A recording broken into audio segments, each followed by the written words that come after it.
Hi guys, this is video lecture number 2 for Law of Contracts. Hopefully after this you should be able to complete the assignment.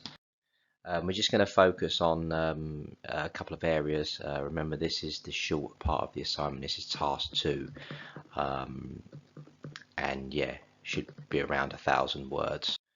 So yeah, looking at task 2, obviously you can see there's a scenario here again. Same thing with task 1. Make sure you plan your paragraphs carefully. We're only looking probably here to about 4 paragraphs. And of course, every assignment starts with an introductory paragraph. So yeah, here it's up to you. We've already defined a contract in task 1 and talked about the elements. You could bring them in just very briefly here if you want. But the main thing is to just focus on the scenario here between Belinda and Frida, and talk about the terms, the original terms of their rental agreement there. Okay.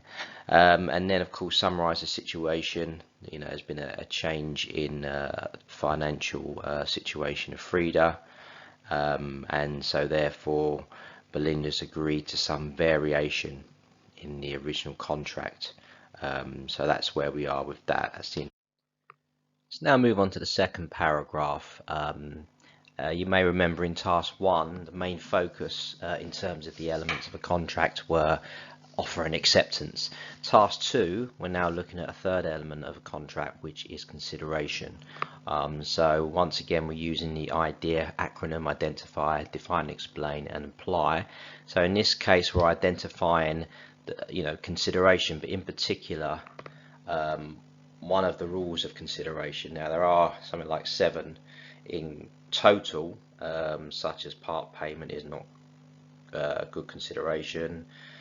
Consideration must move from the promisee but not need to flow to the promiser. Consideration must be sufficient but not need be adequate. So there's a number of these rules, but we're actually focusing on one of the rules, which is part payment of a debt, because you'll see from the task there, this is actually what happens when Belinda agrees to accept part payment of the rent.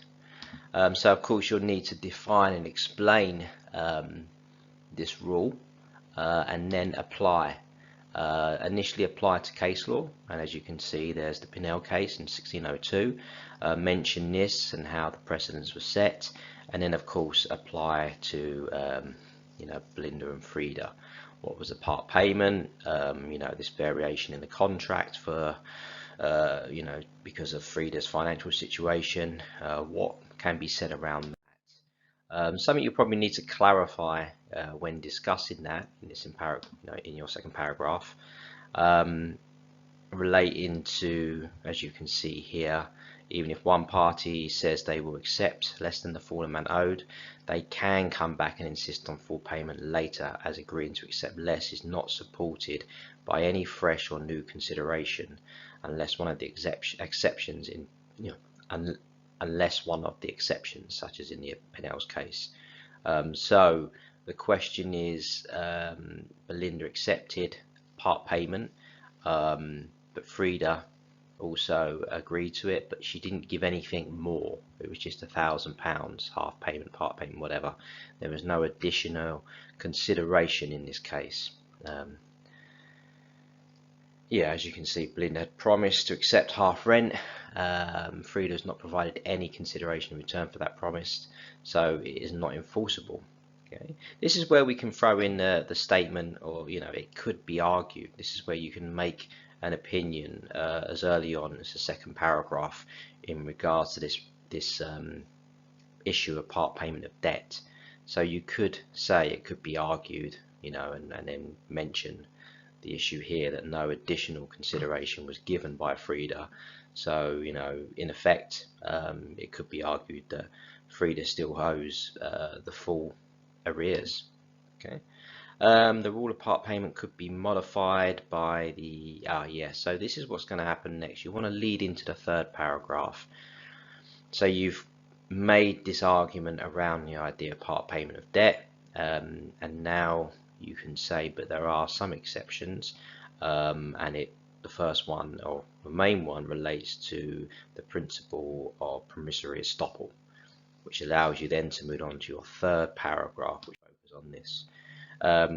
So here it is. We did go through this in class.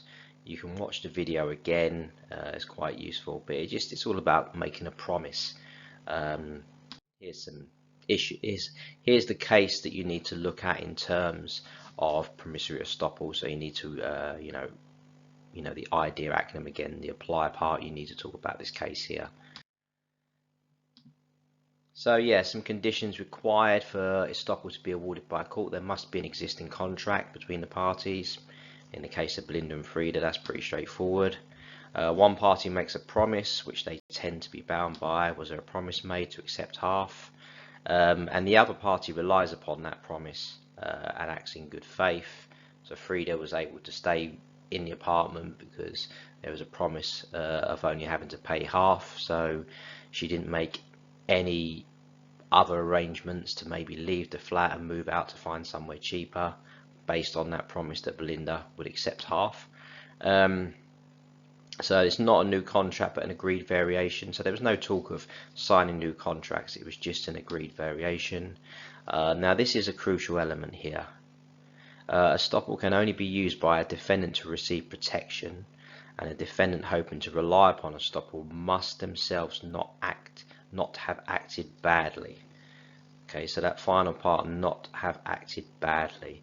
So you might want to question whether Frida decision not to share the news that she had inherited £200,000 and therefore her financial situation had become a lot better, is what kind of act is that? Belinda originally helped her out, said, oh, I'll accept half, promised that she'd accept half on the basis that Frida was in a financial difficulty, and when Frida was no longer in a financial difficulty, she didn't act accordingly and let Belinda know that she's fine now and she can afford to pay the full rent. So there's questions around this part here. Did she act badly? Is something you definitely want to look at. Okay, so that's it, guys. In the final paragraph, you draw your own conclusion. It's pretty straightforward. In paragraph 2 and 3, you could have used the phrase "it could be argued." Obviously, paragraph 2, you're talking about part payment of debt. Paragraph 3, you're talking about promissory estoppel. And now paragraph 4, draw your conclusions and finish the assignment. You'll see the deadline is 15th of April. You've had a lot of time on this. We've done quite a few lessons on this. It needs to be finished and done. I need to mark it. And we need to move on to the research project. Anyone missing the deadline will be fixed at a pass. We're all stuck at home now. There's little else to do. Well, there's lots of things to do, distractions, Netflix, all that kind of stuff. But you need to do this. There's some people in both the business groups that still haven't got in touch with me. You need to get in touch with me. We need to stay on top of things. This lockdown won't last forever. We will be back at college eventually, and you will be looking to get your access qualification and going to university. Unless you've been unfortunate enough to come down with the virus and you've been off ill, hopefully you recovered by now. But there won't be any excuses when you come back. If you just haven't done the work, then you just can't pass the course. It's as simple as that. I know there might be some people feeling a bit down. It's a very tough time, shocking news at the moment, a lot of very sad news around at the moment, but we still must look to the future and finish this course. So the deadline is the 15th of April. There will be an upload link. I'll put it up there, and I'll send everyone an image of where that upload link will be. It'll probably just be on the main course page. Okay, so once again, if you have any issues, then get on Teams and communicate with me. You can even, as I said, you can even just upload it on Teams for me to have a quick look at before the deadline, the 15th. But remember, the 15th is your final version, so there'll be no chance for any adjustments and you'll be marked on that base. So you could spend some work on it this week and get it over to me way before the 15th, and I can give you some quick feedback, and then you'll all be ready for the deadline. Okay, so get in touch on Teams. Bye for now.